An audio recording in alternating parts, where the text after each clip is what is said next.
So 10 days ago, I got this DM from a cook named Matt, and I want to share with you guys everything that he did right in order to grow from 0 to 4 million followers in just a couple months. In addition to that, I'm going to be highlighting everything I think that he could have done better because like everybody else, nobody is perfect. Yes, he did an amazing job. He grew from 0 to 4 million, but I want to tell you guys what he did right and what I think he could have done a better job at because one of you guys is going to be the next person to send me a DM like this. And by the end of this video, you're going to know exactly what you need to be doing if you also want to gain millions of followers on TikTok. Because trust me, if your page is just missing one of these things, that could be the reason that you don't blow up and the reason that you don't gain millions of followers and take advantage of honestly the biggest opportunity in social media today. For those of you that don't know who I am, my name is Robert Benjamin and I'm the CEO helping you grow on TikTok. If you want to know how to grow, you want to know what hashtags to use, how the algorithm works, what time you should be posting, and all of these different things, you need to watch all of my content. So please make sure you smash that subscribe button. I quit my job working for Gary Vee back in March to help millions of people grow on TikTok, and it has been such an exciting journey. If you have any questions about anything throughout this whole entire video, please make sure you leave a comment below. I'm going to be answering all of them within the first 24 hours. But before I get into that, I need you guys to do me a huge favor and go follow this creator that I'm putting up on the screen right now. For somebody that goes and follows Ai Yoshihara, I'm going to give you a shout out in the next podcast and on my next YouTube video. All you have to do is go follow her and tag me in her last TikTok post. So Matt does a lot of things right when it comes to making content on TikTok, and I want to highlight every single one of these things so that you can implement them into your content. Because it's honestly quite funny. If you scroll down on his page, you could see when he started to consume my content and his content totally changed. And honestly, Matt,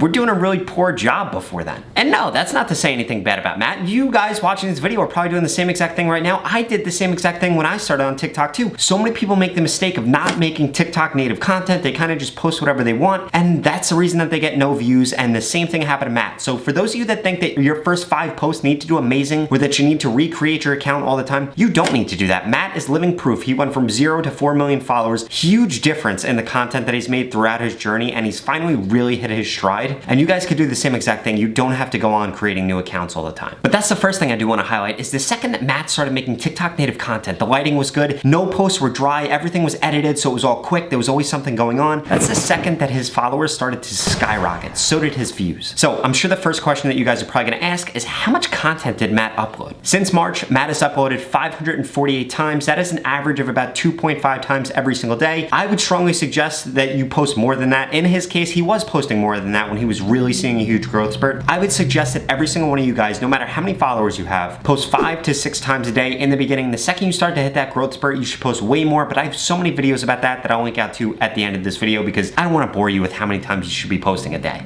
In addition to that, he currently has 4 million followers and 175.5 million likes on his page. That comes out to a 2% follower to like ratio. Personally, I try to get people to have that above 10% as much as possible, and there's a reason his isn't above 10% that I talk about later on in the video, so stay tuned for that. Because honestly, if he was doing one simple thing a little bit different, I think he'd add over 10 million followers right now. Nevertheless, I do not want to take anything away from him. Those stats are incredibly impressive. To get 175 million likes and over 4 million followers in just a couple months is incredible. Here's how he did it. First off, his videos are always incredibly fast-paced. In the beginning, they were dry. Like I said, they weren't edited correctly. They need to be fast-paced, guys. There's got to be something going on 24/7. If there's any dry period in your content, well then guess what? That's why people are going to click out. I don't care if you're making informational content, comedy content, anything like that. It's got to be fast-paced. It's got to be entertaining. It's got to be visually appealing, and it's got to be engaging. It's got to have good sounds. It's got to have good quality. It's got to really hook into someone's psyche while they're watching the video. Because there should be no dry period in your content unless you're using that to build up suspense. Think about it. We're on this app because it's way more pleasing. It's way more stimulating. That's what people want. That is why people on TikTok. Make sure first and foremost that your content is doing this, because if it's not, well, then that's going to be the reason that you're not getting a lot of views. This could be as simple as changing the tone of your voice, changing the background, changing what you're wearing in the video, or just breaking it up so that every 3 to 4 seconds is a different clip. The next thing that he did really well, and he did this for a really long time until he was unable to do this, and I strongly suggest anybody that wants to build an audience does the same exact thing. He answered every single comment for a very, very, very long time. Obviously, he can't do that anymore, but if you're in the growing phase on TikTok, I strongly suggest you do this. It's really going to allow you to cultivate a relationship with your audience. Think about it. If somebody you really look up to responded back to you, you would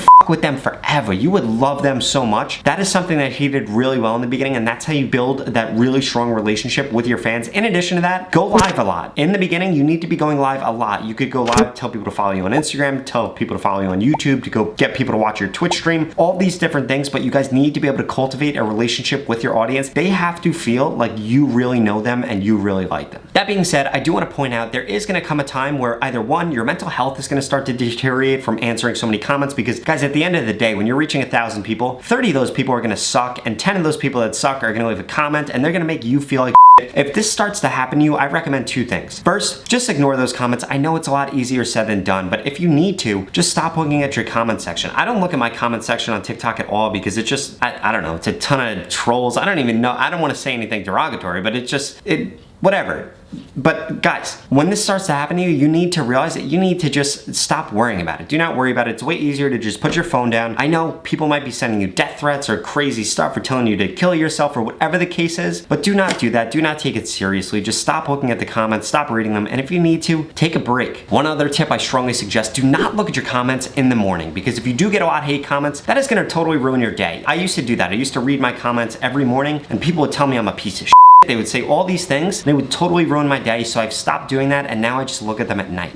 The third thing Matt did incredibly well, he made very, very native TikTok posts. If you guys look at all the cooking channels on TikTok, the majority of them make the same exact content. The only difference is their personality, what recipes they're doing, and like the little tweaks that they make to their content. But in general, all of the content looks the same. The reason for that is that they're all modeling themselves off of what has worked. I suggest you guys do the same exact thing. I don't care if you're in comedy, vlogging, whatever it is. You guys need to make sure that your content looks like your niche is content and what is succeeding on TikTok, because that's the easiest way to signal to TikTok that you're making really good quality content for an audience. And this is exactly what I mean when I say that you need to model yourself off of success. You guys need to realize, in the beginning, you have no idea what you're doing. Your best bet is going to be copying what is already working and then adding in your personality. No, I don't literally mean copying it, but trying to make it look like that as good as possible. Think about it. If you were just getting started producing music, you wouldn't just try to make your own song. You would try to recreate somebody else's song so that you could get good at it. You could learn what they did. You could really put yourself in their position and say, oh, this is how they did that. That's how you get good at things. From the age that we're little kids, we're modeling ourselves off of what adults are doing, what the people around us are doing. You need to do the same exact thing when it comes to making content for TikTok, or honestly, for any platform. In addition to that, Matt does a great job at actually using his comments to make his content. If he sees something that has a ton of likes on it, say, hey, make this recipe, he does that. You guys should be implementing this into your content. Another great way to do it, I just got off a Zoom phone call with somebody. Yes, I am doing Zoom phone calls now. If you guys want to get in on that, I'll talk more about it at the end of the video. But yes, so I am doing that, and I just got off the phone with somebody. They are going to start doing way more impression content, right? So like impersonating people from TV shows or cartoons and things like that. And he wanted to know what kind of shows he should be doing it for. I told him to just make a post about it. Make a post and get people to double tap if they want to see this show, or comment if they want to see that show, or share if they want to see this show. And you can crowdsource what kind of content you should actually be making from your audience. And if you ever get stuck, no matter what niche you're in, I strongly suggest that you put out a post like that and then do whatever the top comment says. Of course, it tells you to jump off the Brooklyn Bridge. Don't do that, but do it within reason. 3 other big things that Matt always does. First, his hashtag strategy is rock solid. He's using trending hashtags, he's using post-specific hashtags. I have a full video on this that, again, I'll link out to you at the end of this video. In addition, when available, he does use trending songs in his posts. That being said, once something works, he uses it over and over and over again. I was scrolling really far back on his page, and he used the same song probably like 11 times in a row. The reason being is because it was working. He was getting over 1 million views on every single one of those posts. The second that you find a song that is working, guys, you need to keep doing it over and over and over again. No, your audience is not gonna get mad that you're using the same song over and over again. This is something that really works, and you guys need to start implementing this into your content. Finally, Matt always makes his posts the suggested length for the TikTok algorithm. In the beginning, he was making them way too long and sometimes way too short. Now his content is always perfect. Again, guys, I have a full video about what you need to do with the latest TikTok algorithm update, but you guys need to make sure that your posts are the correct amount of length, that TikTok is gonna push them out as much as possible, because if they're too long or they're too short, you're not gonna get enough watch time. You're not gonna be able to efficiently signal to TikTok that they should push your stuff out, and even if you have the greatest post in the world, nobody's gonna see it. Now, like I said, Matt did an amazing job. He did a ton of things right, but here are some things that I think he could have done better, and I want you guys to learn from this because you guys can implement this into your content, and maybe you'll grow faster than Matt did. All right, so first, if I was Matt, I would have incorporated trending sounds in almost every post. Like I said, he did a good job doing it. When he found something that worked, he would do it again and again and again, but there were a lot of posts that he didn't put trending sounds. I strongly suggest you guys put trending sounds in everything. Even if you put this sound at 0, it's still gonna signal to TikTok that you're doing something that's on trend, and it gets you a better For You page percentage. Second, like I said earlier, you guys should be posting way more than he did. Yes, there were days where he posted 5-6 times a day, but on average, he posted 2.5 times a day. Since March, I would strongly suggest you guys are at 5 to 6, and once you start to grow, post even more, as long as it's not gonna deteriorate the quality of the content that you're creating. And then third, Matt never used the features that TikTok offers, like green screen or duets or stitches. I strongly suggest that every single one of you guys implement that into your content, and I think it's a great great way for you to use features that TikTok is pushing out like crazy. I've said this in so many of my latest videos. The Stitch feature, they are pushing it out like crazy. It's an automatic hook. It's a great way to make new content. Think about it. The duet was like really a game changer when it came to TikTok because you could steal somebody else's clout. Now you can do the same thing with Stitch, and it's another unique feature. TikTok wants to establish themselves in the social media world as having unique ideas and not just stealing ideas from other people like Instagram and people like that are doing, but nevertheless, they want to push that stuff out like crazy because they want that feature to be successful and they want it to be something that people are adopting and using. And honestly, it makes really good content. In addition to that, all those features are a great way for you to be able to hop on the broader trends on TikTok and not just take advantage of what's in your niche, but what's going on in TikTok in general. And it's a way for you to get exposure to much bigger audiences if you are in a smaller niche. So there you guys have it. Like I said, I strongly suggest you guys check out these two other videos. I don't know if they're over here or over here, but make sure you check them out. And if you want to get my specific recommendations for what I would do on your account, or you want guaranteed growth on TikTok, I strongly suggest you go to the link in the bio. I have a mentorship program, an accelerator program. Both of them guarantee that I can help you grow on TikTok in 30 days or 7 days. If not, you're gonna get your money back, no questions asked. And like I said in the beginning of the video, if you have questions about anything throughout this video, please leave a comment below. I'm gonna answer them all within the first 24 hours.